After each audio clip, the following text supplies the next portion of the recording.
Welcome to news wise. मैं हूं आरिफा नूर। नाज़रीन, प्रोग्राम में आज हम बात करेंगे मईशत के हवाले से, मगर ऑब्वियसली इस पे सबसे बड़ा असर जो पिछले दिनों में पड़ा है वो जो ईरान अमेरिका इजराइल की इस वक्त जंग है, और उसी के तनाजुर में हम बात करेंगे पाकिस्तान की मईशत पर कितनी इस्तेकाम मुस्तहकम है वो इस वक्त, और आगे आने वाले दिनों में क्या क्या और नए चैलेंजेस आ सकते हैं इस हवाले से।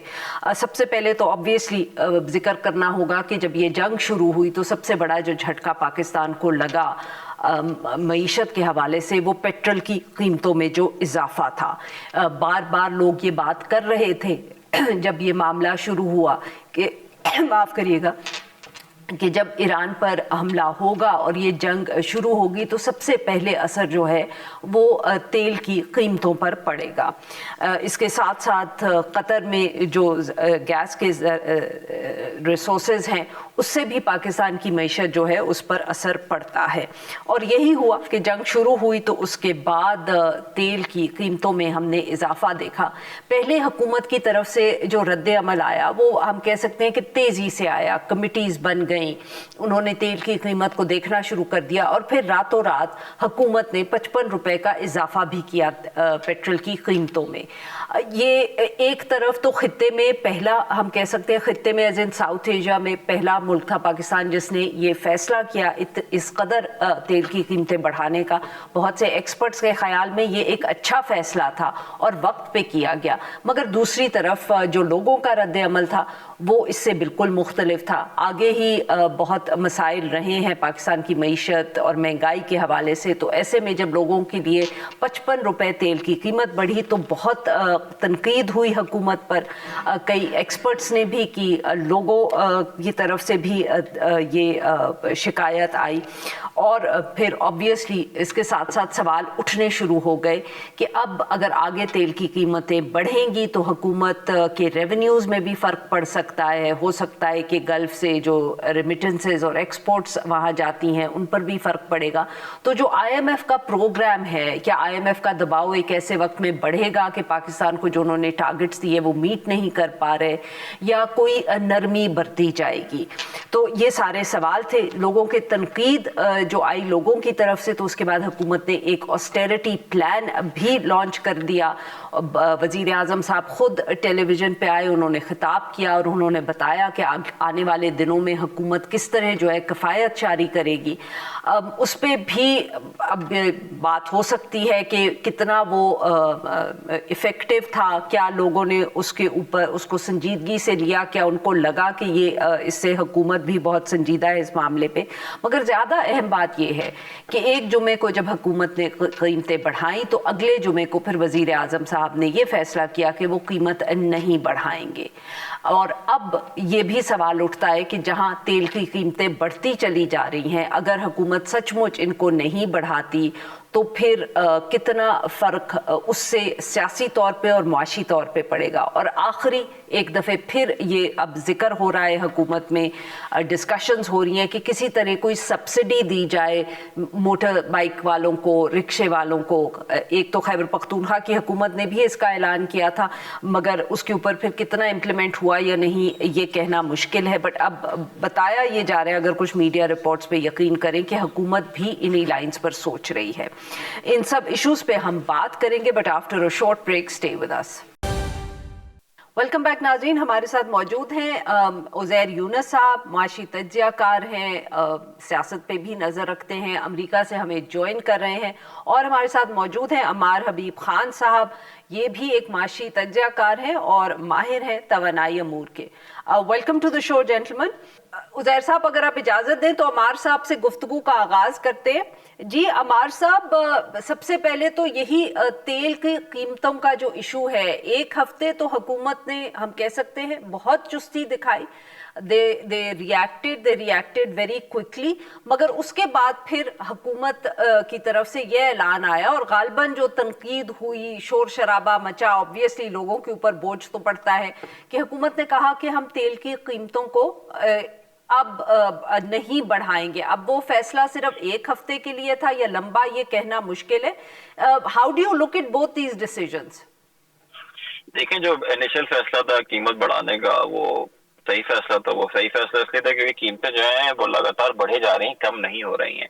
और अगर हम कम रखते तो एक वक्त ऐसा आना था कि हमें कोई मेजर किस्म की हमें सब्सिडी देनी पड़ती, जिसका इन्फ्लेशन में इम्पैक्ट होता, और आगे जाके जो है हालात और खराब होते, नासाजगार होते। बेहतर ये है कि हम इनिशियली शुरू में ही कीमत बढ़ा दें, ताकि थोड़ा जो है वो पब्लिक भी जो है वो अपने हिसाब से बिहेवियरल थोड़े चेंजेस आए, ये सारी चीजें हों, क्योंकि दुनिया भर में ये चीज हो रही है, सिर्फ पाकिस्तान ऐसा नहीं है। जैसे कल ही पता लगा फिलीपींस में जैसे मुल्क में, जो कि अच्छा खासा पाकिस्तान ज्यादा अमीर मुल्क है, मतलब 4 दिन का उन्होंने वर्क वीक कर दिया। तो फौरन चेंज करना प्रेफरेंसेस वो ज्यादा इंपॉर्टेंट होता है। आगे जाके हालात जब बेहतर हो जाएंगे, जंग थोड़ी सेटल हो जाएगी, कीमतें कम होना शुरू हो जाएंगी, फिर ये चीज कम हो सकती है। अभी कम से कम ये हुआ है कि इन्होंने अभी तक कोई सब्सिडी हमने देना शुरू नहीं करी है। पिछले हफ्ते जो है अभी जो है कीमत नहीं बढ़ाई, उससे मेरा ज्यादा इम्पैक्ट नहीं होगा क्योंकि ऑलरेडी काफी बढ़ा दी थी। मगर अगर ये है कि और कीमतें आलमी मंडी में बढ़ जाती हैं तो हमें और बढ़ानी पड़ेंगी। अभी जो है उसकी एसेट की जरूरत नहीं है, और ये जो फैसला है ये हर हफ्ते की बेसिस पे एसेंशियली किया जा रहा है। जी उजैर साहब, ये आपने अमार साहब की बात सुनी, वो कह रहे हैं कि फॉर द मोमेंट हुकूमत के ऊपर कोई एक्स्ट्रा बोझ नहीं है, किसी किस्म की सब्सिडी वो नहीं दे रहे। मगर आगे आप देखते हैं कि क्या फैसले हुकूमत करते हैं। आपके ख्याल में भी ये अब जो जुम्मा आ रहा है, आपके ख्याल में कीमतों को पाकिस्तान में भी आइडियली बढ़ जाना चाहिए? शुक्रिया आरफा, मैं अमार से एग्री करता हूँ कि डिसीजन वक्त पे लिया और सही लिया, जिसकी वजह से आपको सप्लाई चेन में पाकिस्तान में उस तरह के मनाजिर नज़र नहीं आ रहे जिस तरह फॉर एग्जांपल भारत में आपने वीडियोस देखी होंगी कि पूरा एक एलपीजी का क्राइसिस हो गया क्योंकि वहाँ बर वक्त फैसले नहीं किए गए। तो उस पर हुकूमत की डिसीजन मेकिंग बिल्कुल ठीक थी, और हफ्ते की बुनियाद पर अगर प्राइसिंग को रिव्यू किया जाए आने वाले हफ्ते जुम्मे को और उसके बाद भी, तो आई थिंक वो अप्रोच बिल्कुल ठीक होगी। क्योंकि इस वक्त भी तेल जो है वो $100 के आसपास आलमी मंडी में है। तो अगर फाइनेंशियली पाकिस्तान का कॉस्ट बढ़ गया है तो उसे पास ऑन आपने करना पड़ेगा। अगर आप सब्सिडी की तरफ जाएंगे तो आप दो रिस्क क्रिएट करते हैं पाकिस्तान की मईशत के लिए। नंबर एक ये कि आपका अपना फिजिकल डेफिसिट टारगेट जो है वो ब्रीच होने लगेगा, उसका डायरेक्ट इम्पैक्ट आपकी करेंसी के साथ है। तो करेंसी अगर आप नीचे जाने देंगे तो ऑटोमेटिकली आपने एनर्जी प्राइसेस और बढ़ानी पड़ेंगी इन एडिशन टू द सही। कॉस्ट, तो वो आप मिस्टेक करेंगे। नंबर दो, अगर आप सब्सिडी देंगे तो आप कंज्यूमर को इंसेंटिवाइज कर रहे हैं ज़्यादा कंजम्पशन की। ज़्यादा कंजम्पशन अगर इंपोर्ट की होगी तो आपका करंट अकाउंट डेफिसिट बढ़ेगा, उसका अगेन लिंक आपकी एक्सचेंज रेट और आईएमएफ प्रोग्राम के साथ है। तो इस वक्त कोई ऑप्शन नहीं है, क्योंकि ये जो प्राइस बढ़ रही है ये कोई हुकूमत की अपनी नाअहली या कोताही की वजह से नहीं है। आलमी मंडी में कीमतें बढ़ी हैं और उसे पास ऑन करना जो है वही रैशनल पॉलिसी पोजीशन है। सही। जी अमार साहब, अब ऑब्वियसली एक तो तेल की कीमत है, दूसरी तरफ अब एलएनजी और एलपीजी, ये भी जैसे उजैर साहब ने भी जिक्र किया कि भारत में तो क्राइसिस बन ही गया है, बट वहाँ भी एक इशू तो एलपीजी का है। हमारे यहाँ भी अब ये गैस के भी इश्यूज आएंगे। कहा जा रहा है कि एलपीजी के जो इस वक्त कैनिस्टर्स मिल रहे हैं उनकी कीमत भी बढ़ गई है। इट्स हार्ड टू से कि एलएनजी की जो सप्लाई रूट है वो क्योंकि कतर ने बंद कर दिया, इसका क्या इम्पैक्ट डोमेस्टिक मार्केट पे आप देख रहे हैं आने वाले दिनों में? देखिए, इसमें हमारे तो गैस की तो वैसे ही भी हमेशा से लोड शेडिंग हो रही थी। अभी आपको बताया 24 से 12 घंटे गैस आती है, तो हमने तो ऑलरेडी इस पे एडजस्ट हुए जैसे कहते हैं ना किल्लत में रहने के। और ये और मगर इससे ये है कि जो एलएनजी आना बंद हुई है उससे एक्चुअली हमें शायद फायदा ही हो जाए। वो फायदा इसलिए होगा क्योंकि पहले हम कतर से जो बड़े महंगे कार्गोज लेते थे, अब जो है जो वो आना बंद हो गया, तो हम जो लोकल जो गैस बनाते थे वो और ज्यादा बना सकते हैं, जिसकी वजह से हम पावर भी जनरेट कर सकते हैं, घरों में भी सप्लाई कर सकते हैं। तो कतर से एलएनजी आना अगर बंद हो रही है तो उससे तो शायद हमें फायदा ही हो जाए, नुकसान कोई ना हो। बिल्कुल ठीक।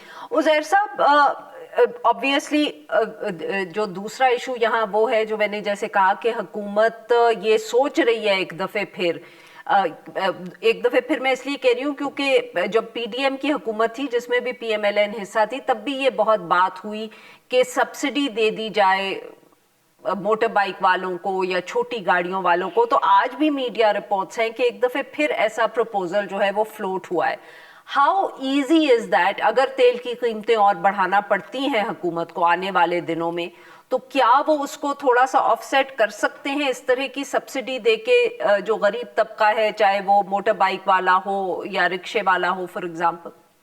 آئی تھنک ایگزیکیوشن جو ہے اس کی کافی کمپلیکیٹڈ ہے, کیونکہ اگین اگر آپ اسے لنک کریں گے نائکاپ کے ساتھ تو پھر پورا سسٹم کیا وہ پیٹرول پمپ پہ چلے گا, اس کی ٹریسیبلٹی کیا ہوگی, کیا جو لوگ جن کو سبسڈی مل رہی ہے وہ ایکسٹرا خرید کے پھر بلیک مارکیٹ میں بیچیں گے یا نہیں بیچیں گے, ایٹسٹرا ایٹسٹرا. لیکن فنڈامنٹل ایشو سبسڈی کا یہ ہوگا کہ اگین رمار کو نمبرز میرے سے زیادہ معلوم ہے کہ کتنا ٹوٹل پیٹرولیم کنزمپشن پاکستان کا موٹر بائکس میں کنزیوم ہوتا ہے, but it's a substantial amount overall. تو اگر آپ وہاں سبسڈی دیں گے تو اگین آپ انسینٹیوائز کر رہے ہیں ایک ایسے مومنٹ میں جہاں تیل مہنگا ہو چکا ہے کہ لوگ اسی طرح کنزیوم کریں اس چیز کو جس طرح وہ پہلے کرتے تھے. تو اس کا اوور آل امپیکٹ آپ کے میکرو اکنامک فنڈامنٹلز پہ پڑے گا, آپ کے فسکل اور کرنٹ اکاؤنٹ ڈیفیسٹ پہ پڑے گا, اور ایونچولی آپ کے بیلنس آف پیمنٹس اور ایکسچینج ریٹ پہ پڑے گا. تو وہی لوگ جو سبسڈی کی آرگیومنٹ دے رہے ہیں کہ اس سے مہنگائی جو ہے وہ قابو میں آئے گی, اس سبسڈی کے نتیجے میں مہنگائی ایکچولی بڑھے گی, کیونکہ آپ نے اپنی ایکسچینج ریٹ کو پھر ایڈجسٹ کرنا پڑے گا. اور جب آپ پیسہ چھاپیں گے سبسڈی کے تھرو, جو کہ آپ نے 2022 میں کیا تھا, تو اس سے جو آگ لگی تھی مہنگائی کی وہ اس وجہ سے تھی کیونکہ آپ نے کرنسی پرنٹ کرنا شروع کر دی تھی, منی سپلائی بڑھ گئی تھی. تو اگین پاکستان اور پاکستان کے پالیسی میکرز کو ماضی کی غلطیوں سے سیکھنا چاہیے, اور سو فار جو میں انڈیکیشنز دیکھ رہا ہوں وہ یہی ہے کہ انہوں نے سیکھا ہے, جسی کی وجہ سے جو 55 روپے فوری طور پہ بڑھائے گئے وہ ایک اچھا فیصلہ تھا. اور آئی ہوپ کہ جو ڈیزاسٹر سبسڈی ہم نے 2022 میں دیکھی تھی اس طرح کا کوئی اور اقدام جو ہے پاکستان کی حکومت نہیں لے گی اس وقت. جی ناظرین, یہاں پہ لیتے ہیں ہم ایک چھوٹی سی بریک. Welcome back. ہم گفتگو کر رہے ہیں عزیر یونس صاحب سے اور عمار حبیب صاحب سے. عمار صاحب, بیکاز عزیر صاحب نے کہا کہ آپ کے پاس نمبرز ہیں, تو ذرا یہ سر ذرا سمجھائیے گا اس کو, بیکاز آبویسلی جب یہ بات سامنے آتی ہے تو جو عام لوگ ہوتے ہیں ان کا بہت ایک امیڈیٹ ریاکشن آتا ہے کہ جی اس میں اتنی زیادہ سوچنے کی کیا ضرورت ہے, جو موٹر بائک والا آئے گا اس کو آپ سستا پیٹرول دے دیں, جو گاڑی میں آئے گا اس کو آپ مہنگا دے دیں. تو واٹس دا ڈیفیکلٹی, کیونکہ ہمیشہ ایکسپرٹس جو ہیں وہ یہی بات کرتے ہیں کہ یہ کمپلیکیٹڈ بہت ہوگا. سو ایکسپلین دس. کمپلیکیٹڈ تو خیر یہ بالکل بھی نہیں ہے. یہ آئی وڈ سے کہ یہ چیز جب کووڈ میں 2021-22 میں یہ سلسلہ سارا ہوا تھا تو اس وقت ہمیں میکینزم ڈیولپ کر لینا چاہیے تھا کہ جو بائکس پہ جو لوگ ہیں 2 ویلر اور 3 ویلرز ہیں ان کو ایک ڈیڈیکیٹڈ کارڈز بن جاتے ہیں ان کے نا. ہر کسی کے پاس موبائل فون ہے, موبائل فون میں شناختی کارڈ کا بھی لنک ہوتا ہے, ایک کوئی نہ کوئی بینک اکاؤنٹ بھی ہوتا ہے. ان ساری چیزوں سے بڑی آسانی سے جو ہے آپ ایک کوٹا فکس کر سکتے ہیں, آپ راشن کر سکتے ہیں افیکٹولی کہ جی ہر کسی کی جو ہے آپ 2 لیٹر کی سبسڈی دیتے ہیں, 3 لیٹر کی سبسڈی دیں, اور وہ اسی موبائل فون سے ہی لنکڈ ہو. سسٹم پورا موجود ہے, ٹیکنالوجی پوری موجود ہے, مگر یہ سب ڈیولپ کرنے کے لیے رول آؤٹ کرنے کے ٹائم چاہیے ہوتا ہے. 2021-22 میں اگر وہ سسٹم ڈیولپ کر کے ہم نے ابھی سیٹ اپ کر دیے ہوتے تو بہت سکون سے جو ہے وہ رول آؤٹ ہو جاتا. بالکل اگری کرتا ہوں, میں سبسڈی بالکل نہیں چاہیے, میں کبھی کبھار ضرورت ہوتی ہے, جو ایک ولنریبل طبقہ ہوتا ہے اس کو مینج کرنے کے لیے یہ چیز ضرورت ہوتی ہے, اینڈ دیٹ از فائن. جو بلینکٹ سبسڈی ہے وہ غلط ہے, جس میں جو ایک لیٹ سے 1600 cc کا والی گاڑی جو ہے اس کو زیادہ فائدہ ہو رہا ہوتا ہے, جو بائک والوں سے کم فائدہ ہو رہا ہے. تو ٹارگیٹڈ سبسڈی بالکل کر سکتے ہیں, اس کے میکینزم بنانے چاہیے. ابھی آئی تھنک ٹائم وہی ہے کہ ابھی اگر میکینزم بنانا شروع میں 2 مہینے 3 مہینے وہ چیز بنے گی, اور اگلی اگر وہ خدا نہ خواستہ کرائسس آئے گی جو کہ بہرحال آئے گی, کچھ بھی کر لیں اس میں آپ چیز کو مینج کر لیں گے. سسٹمز بنانا ضروری ہیں, ایک دم سے ہمیشہ ایک نی جرک ریئیکشن ہوتا ہے وہ نہیں ہونا چاہیے. تو عمار صاحب اگر ایسی کوئی سبسڈی تھی, very quickly before I take the point to Uzair sahab, اندازاً مطلب کہ وہ جو نمبرز کی بات کر رہے تھے عزیر صاحب کہ وہ آپ کے پاس ہوں گے, تو بہت کیا بوجھ پڑتا ہے حکومت پہ؟ دیکھیے موٹا موٹا حساب ہے, پاکستان نے تقریباً $5 ارب جو فیول ہے وہ سے بائکس 2 ویلر کنزیوم کرنے ہیں. آپ مہینے کے حساب سے لگا لیں تقریباً یہ کوئی $400 ملین ہو جائے گا. دن کے حساب سے لگا لیں گے تو یہ تقریباً ہو جائے گا کوئی $12 ملین ہو جائے گا, اس کے آس پاس $13 ملین کے آس پاس ہو جائے گا. اس کی آدھی بھی اگر حکومت سبسڈی دیتی ہے یا 10%, 20% بھی دیتی ہے تو تقریباً $2 ملین ڈیلی کا جو ہے سبسڈی ہے یہ, جو کہ ہم صرف بائک والوں کو دے رہے ہیں. اگر یہ 30 دن تک چلتا ہے تو یہ $60 ملین ہو جاتا ہے, 2 مہینے چلتا ہے تو یہ $120 ملین ہو جاتا ہے. ٹوٹلی ڈیپینڈ اس کو ہم سلائز اینڈ ڈائس کس طرح کرتے ہیں, مگر بال پارک ایسٹیمیٹ یہ ہے ڈیلی $2 ملین کی سبسڈی فار इंश्योरिंग के बाइक का जो पेट्रोल का है वो आप उसको स्टेबलाइज रखें. हो सकता है जंग अगले 2 हफ्ते में खत्म हो जाए तो वो $2 मिलियन के बजाय क्या $24 मिलियन हो जाएगा, मगर एक चीज मैंने हो जाएगी. हाँ, अगर आप बिल्कुल जैसे 2021-22 में जबरदस्त के समय काम कर रहा था, एक ब्लैंकेट सब्सिडीज यही थी, सबके लिए पेट्रोल बेसिकली फ्री कर दिया था, वो चीज गलत है. मगर ये चीज जो है कि एक सर्टेन टारगेट सब्सिडी आप दे सकते हैं, उससे जो है लोगों की कंजम्पशन स्मूथिंग हो सकती है, बेहतर तरीके से अपने हाउस होल्ड बजट को मैनेज कर सकता है. जी उजैर साहब, आपने अम्मार साहब की बात सुनी. ही थिंक्स के टारगेटेड सब्सिडी जो है वो मैनेज हो सकती है, और जो मुझे उनकी बातों से समझ आया कि शायद वो नंबर्स भी हुकूमत के लिए एक्सेप्टेबल हैं. नहीं, आई एग्री विद दैट. और हमार और मेरी तो 2022-21 से ही एक बात चल रही थी कि सिस्टम होना चाहिए. तो इस वक्त तो आपके पास सिस्टम उस तरह का मौजूद नहीं है जो आपने ट्रायल किया है, जो आपने पेट्रोल पंप्स को लिंक किया है या मोबाइल फोन्स के साथ लिंक किया है. असल में मसला पाकिस्तान में यही रहा है कि क्राइसिस से आप निकलते हैं और फिर भूल जाते हैं कि उस क्राइसिस से सीखना क्या था और उसकी इम्प्लीमेंटेशन इम्प्रूवमेंट्स क्या करनी है. तो मैं अग्री करता हूँ, हमारे से 2022 के बाद पाकिस्तान के शहरियों के पास शनाख्ती कार्ड है, उस शनाख्ती कार्ड से मोबाइल लिंक्ड है, उस शनाख्ती कार्ड से उनकी मोटरसाइकिल भी लिंक्ड होनी चाहिए और उस मोटरसाइकिल पे टैक्स और नंबर प्लेट भी होता है. तो आप कनेक्ट कर सकते हैं बिल्कुल. और अगर आप टारगेट करें एक मखसूस तबके को, तो बिल्कुल हो सकता है. But I don't think system इस वक्त मौजूद है. तो अगर रोल आउट भी करेंगे तो एक बड़ा हैप किस्म का रोल आउट होगा इस वक्त. बिल्कुल सही. जी Ammar sahab, let's move on to the larger issues, because obviously इस वक्त ये उम्मीद तो सभी कर रहे हैं कि जंग ज़रा जल्दी ख़त्म हो जाए, मगर अगर ना हुई तो इसके असरात सिर्फ जो है तेल की कीमतों तक तो नहीं रहेंगे. ऑब्वियसली और भी चीज़ों पे बहुत असर पड़ेगा. तो आपको लगता है कि आने वाले दिनों में अगर ये जंग चलती रही इसी तरह, चाहे वो जितना भी अरसा चले, तो IMF का जो पाकिस्तान के साथ प्रोग्राम है उस पे क्या आप असर पड़ता हुआ देख रहे हैं? वो तो फिर दुनिया भर में क्राइसिस हो गया. अगर जंग चलती रहे, पाकिस्तान से उसमें अकेला नहीं होगा. ऐसा नहीं, पाकिस्तान दुनिया से इतना कटा हुआ है कि इतना ज्यादा नुकसान पाकिस्तान को नहीं होगा जितना दूसरों को होगा. और IMF का सिर्फ पाकिस्तान में प्रोग्राम नहीं होगा, IMF का कई 25 और मुल्कों ममालिक में जो है वो एक प्रोग्राम चलना शुरू हो जाएगा. तो आई थिंक उस वक्त सभी एक लेवल पे घूम रहे होंगे, इतना कोई टेंशन नहीं होगी. सही. उजैर साहब, आपको लगता है कि जो रेवेन्यू टारगेट्स हैं और बाकी टारगेट्स हैं उनमें लचक IMF फिर दिखा देगा? बिकॉज ऑब्वियसली सबको इस वक्त खदशा ये है कि अगर ये जंग चलती रही और पेट्रोल की जैसे कीमत बढ़ गई, थोड़ी बहुत सब्सिडी हुकूमत दे रही है, रेमिटेंसेस पे, एक्सपोर्ट्स पे फर्क पड़ा, तो it will be difficult to move along with the IMF programme और टारगेट्स मीट हो जाए. अभी भी इस तरह की इतलात आ रही हैं कि उनसे बात हो रही है, but it's hard to get to a point because इतनी गैर यकीनी है. इस वक्त तो देखें आरिफा, गैर यकीनी है, लेकिन आई एग्री विद अमार कि अगर ये जंग लंबी चलती है तो क्राइसिस तो फिर पूरे के पूरे एशिया और पूरी की पूरी दुनिया में होगा. और IMF का प्रोग्राम जो है उसे फिर एडजस्ट करना IMF की अपनी ज़रूरत होगी.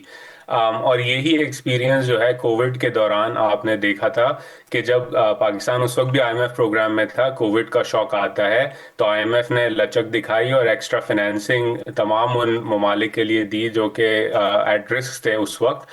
तो मैं समझता हूँ कि आई एम एब्सोल्युटली श्योर कि DC में भी और इस्लामाबाद में भी और बाकी दारुल हुकूमत में भी इस पे गुफ्तगू हो रही है इस वक्त कि अगर ये क्राइसिस लंबा चलता है तो उसे डील किस तरह किया जाएगा. Of course energy price shocks की एक तारीख रही है दुनिया में. आप 2007-8 का एनर्जी क्राइसिस भी उठा के देख लें जब कीमतें ऊपर गई थी.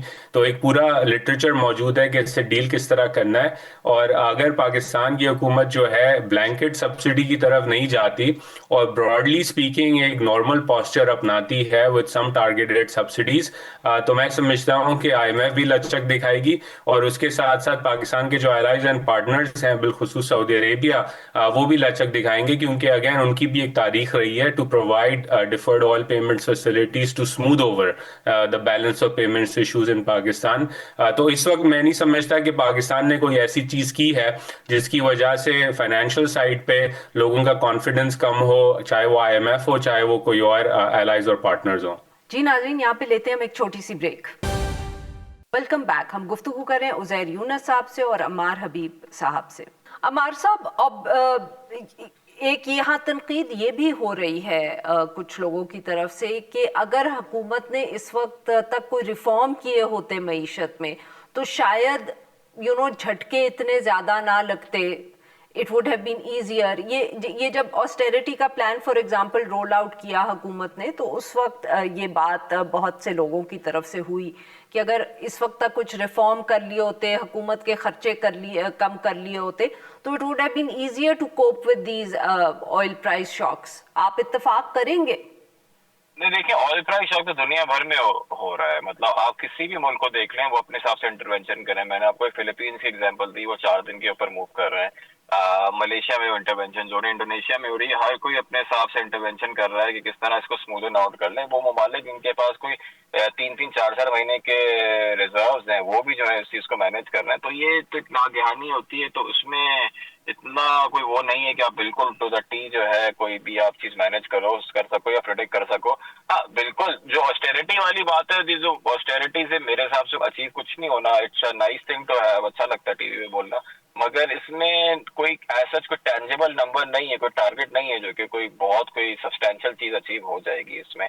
ہاں فسکل ڈیفیسٹ تو ہمارا ہے, اس کے اوپر کام بھی ہو رہا ہے, ریفارم بھی ہو رہا ہے, سلولی اسٹیڈلی چیزیں فکس ہو رہی ہیں, مگر اس کا اس چیز سے, اس پورے ایونٹ سے جو ہے کوئی زیادہ تعلق نہیں ہے. بالکل صحیح. عزیر صاحب, آبویسلی اگر میں آپ سے یہی پوچھوں کہ اگر یہاں ریفارم ہوئے ہوتے اور کوئی شاید خرچے حکومت کے کم ہوئے ہوتے تو آپ کو لگتا کہ it would have been easier to manage with the price shocks? اور جیسے کہ عمار کہہ رہے ہیں کہ اٹس ورلڈ وائڈ تو اس کا کوئی خاص فرق نہیں پڑ سکتا. آئی تھنک یہ تو ایک گلوبل کرائسس ہے, رائٹ. جو مور فنڈامنٹل سوال ہے وہ یہ ہے کہ کیا پاکستان نے اسٹرکچرل امپروومنٹس اس طرح آئی ہیں پاکستان میں جس طرح شاید 10-15 سال کے کرائسس کے بعد آنی چاہیے تھیں؟ اس کا جواب ہے نہیں. لیکن آئی تھنک جو کانورزیشن ہے پاکستان کے مین اسٹریم میں کہ خرچوں کے اوپر, I think it's a bit misplaced. جو مین ایشو ہے وہ آپ کے ٹیکس ریونیو اور ٹیکس بیس کا سوال ہے, جو کہ اگین جب میں 7-8 سال کا ہوتا تھا تب سے سن کے ابھی 40 سال کی تقریباً عمر ہو گئی, ابھی بھی وہی سن رہے ہیں. تو آپ کی جب ٹیکس بیس اتنی ویک ہو, آپ کے فورن ایکسچینج ریزروز کا بلڈ اپ اتنا کمزور ہو, آپ کی اوور آل جو ایکسچینج ریٹ پالیسی ہے وہ آپ کے ایکسپورٹس کو انڈرمائن کرتی رہی ہو, تو آف کورس یہ آپ کی اسٹرکچرل ویکنیس رہتی ہے. لیکن یہ کرائسس اگین, جیسے میں اور ہمارے اس بات پہ اگری کرتے ہیں کہ یہ حکومت کی پالیسی کا بنایا ہوا کرائسس نہیں ہے, یہ گلوبل کرائسس ہے. تو پاکستان کی حکومت کو اگین جو میجرز جو اس وقت وہ لے رہے ہیں وہ ٹھیک ہیں, پوسچر بھی بالکل ٹھیک ہے. اگر یہ کرائسس بڑھتا ہے تو اس سے آئی ایم ایف کی سپورٹ بھی ضروری ہو جائے گی. لیکن جو میجر میڈیم ٹرم سوال ہے جس پہ ہمارے نے بھی کہا تھوڑا بہت کام ہو رہا ہے, اس پہ تیزی سے دیکھنا ہوگا کہ اسٹرکچرلی پاکستان کی معیشت کی کون سی وہ چیزیں ہیں جو بہتر اور مضبوط کرنے کی ضرورت ہے. یہ جو کانورزیشن پاکستان کے میڈیا میں ہوتی ہے, پیٹرول بم گرا دیا, خرچے بڑھا دیے, پلین لے لیے, ٹھیک ہے وہ پاپولسٹ اینگل پہ اچھے لگتے ہیں اور لوگوں کو کے جذبات کی وہ عکاسی کرتے ہیں, لیکن اسٹرکچرلی اس کا معیشت سے اتنا زیادہ تعلق نہیں ہے جتنا براڈر ریفارمز کا تعلق ہے. ٹھیک, we're running towards the end of the program, but Ammar صاحب بہت ایک اہم ایشو کچھ لوگوں کا یہ بھی خیال ہے کہ جو آنے والے دنوں میں ریمیٹنسز ہیں, کیونکہ ہمارے بہت سارے جو اوورسیز پاکستانی ہیں وہ گلف میں ہی کام کرتے ہیں, تو اس پہ بھی فرق پڑ سکتا ہے. Can you sort of guide us کہ کیا سچ مچ یہ خطرہ ہے یا خدشہ ہے, اور اگر ہے تو are there any numbers there؟ بالکل جی, خطرہ ہے اس میں, کیونکہ موٹا موٹا حساب میں آپ کو بتاؤں, اگر 10% سے ہماری ریمیٹنس گرتی ہے صرف یو ای سے, تو یو ای یا مڈل ایسٹ سے ہر مہینے کی, تو تقریباً 150 سے 200 ملین ڈالر ہمارا کرنٹ اکاؤنٹ ڈیفیسٹ بڑھ جاتا ہے. اور اگر یہ اکانومیز گرو نہیں کریں گی, اسٹڈی رہیں گی, یا اس میں اور نوکری نہیں نکلیں گی, تو ڈیفینیٹلی ہماری خطرہ ہے, اور یہ ریمیٹنس ہماری جو ہے وہ اسٹیبل سے ہوتا ہی ڈکلائن ہونا بھی شروع ہو جائے. تو بالکل یہ خطرہ ہے. بالکل صحیح. اور عزیر صاحب, ایکسپورٹس, کیونکہ بہت سے لوگوں کا یہ بھی خیال ہے کہ ایکسپورٹس پہ بھی فرق پڑ سکتا ہے آنے والے دنوں میں روٹس کی وجہ سے. So how can the government, مطلب کہ اس حوالے سے کیا حکومت کچھ کر سکتی ہے to offset this problem? Offsets again export side पे जो एक इशू जो पिछले 6-8 महीनों से मैं पहले भी कह रहा था कि पाकिस्तानी हुकूमत को अपनी करेंसी को आहिस्ता आहिस्ता स्लाइड करने देना चाहिए था because of the trade war. तमाम कंपेरेटर ममालिक पाकिस्तान में इंक्लूडिंग भारत, उन्होंने ट्रम्प के टैरिफ्स को ऑफसेट किया by partially depreciating their currency. Pakistan ने स्टेबल रखा उसे। अब अगर आप स्लाइड करेंगे तो ऑब्वियसली पेट्रोल प्राइसेस पे इम्पैक्ट है, so it's not the right time to have that conversation. But again Pakistan की हुकूमत को अगर ये क्राइसिस सस्टेन करता है तो देखना पड़ेगा कि वो किस तरह इधर थ्रू एनर्जी प्राइसेस और through other programmes, export financing for example, competitiveness बढ़ाते हैं अपने एक्सपोर्टर्स की। लेकिन अगेन आपके एक बड़ा चंक ऑफ एक्सपोर्ट जो है वो मिडल ईस्ट भी जाता है, और अगेन जैसे अमार ने कहा मिडल ईस्ट पे आपका रेमिटेंस एक्सपोजर भी है। तो अगर वो रेमिटेंस एक्सपोजर मटीरियलाइज होगा तो एक्सपोर्ट का एक्सपोजर जो है वो भी आपको एक इम्पैक्ट देगा। तो अगेन उस पर आपने सोचना पड़ेगा कि किस तरह आपने अब अपने इम्पोर्ट्स को थोड़ा कंट्रोल करना है to account for potential reduction in dollar earnings. Very quickly Amar sahab, क्या इंपोर्ट्स के ऊपर कोई नजर रखी हुई है हुकूमत ने, जैसे उजैर साहब ने अभी जिक्र किया कि देखना पड़ेगा? इम्पोर्ट के ऊपर तो देखिए नजर रखी हुई है, अब पिछले 4-5 साल से नजर रखी हुई है। इम्पोर्ट बड़ा कॉशियसली बढ़ा के चल रहे हैं, मगर फिर भी आपको सारी नई गाड़ियां रोड पर नजर आएंगी तो इम्पोर्ट एक नजर छुपी हुई भी है, इसका मतलब तो फिर है। मगर इम्पोर्ट हमारी फिर भी चल रही है और ऐसा कोई स्ट्रक्चरल चेंज नहीं हुआ है इकोनॉमी में कि आप ये बोल सकेंगे कि हम एक्सपोर्ट ओरिएंटेड इकोनॉमी बन गए, ना ही कोई ऐसी मैन्युफैक्चरिंग कैपेसिटी डेवलप हुई है जिसके थ्रू आप ग्रो कर सके। तो I mean if you ask me कि कहीं से ग्रोथ आ जाएगी, वो मुश्किल है। और क्या क्योंकि ये भी कोई जिक्र कर रहा था कि जैसे आपने भी जिक्र किया कि गाड़ियों की इंपोर्ट को रोकना चाहिए, is that a good strategy? That is the only way forward. कम अज कम उस चीज को तो रोकें, बिकॉज वो तो एक प्योर कंजम्पशन ओरिएंटेड इंपोर्ट है, उससे किसी को कोई फायदा नहीं हो रहा है। उजैर साहब, आप इत्तेफाक करेंगे? मैं इस पे इत्तेफाक करूंगा, और एक चीज जिस पे हमने बात नहीं की वो ये कि पिछले 5 साल के क्राइसिस में जो एक चीज हुई है पाकिस्तान के हाउस होल्ड लेवल पे और बिजनेस इंडस्ट्री लेवल पे, वो एनर्जी ट्रांजिशन है। लोगों ने सोलर लगाना शुरू किया है, तो यही सोलर रूफटॉप्स इंडस्ट्री साइड पे, घरों की साइड पे इस वक्त पाकिस्तान की मईशत को थोड़ा सा सपोर्ट देंगी, क्योंकि that is replacement of imported energy. तो अगेन हुकूमत को एक बार फिर सोचना पड़ेगा कि जब 6-8 महीने पहले कॉन्वर्जेशन थी कि सोलर की वजह से ग्रिड तबाह और बर्बाद हो रहा है, तो इसी सोलर ने इन मेनी वेज इस वक्त जो आपकी इन्वेस्टमेंट हुई है वो ना सिर्फ आपके बिजनेसेस को कंपेटिटिव रखेगी in the time of high energy prices, लेकिन आपकी ब्रॉडर इकोनॉमी को सस्टेन करेगी, क्योंकि आप रिप्लेस कर रहे हैं इम्पोर्टेड एनर्जी को विद डोमेस्टिक सोलर प्रोडक्शन। बहुत बहुत शुक्रिया हमारे दो मेहमानों का, उन्होंने हमारे लिए वक्त निकाला। नाजरीन, आज के लिए बस इतना ही। We'll be back tomorrow at the same time.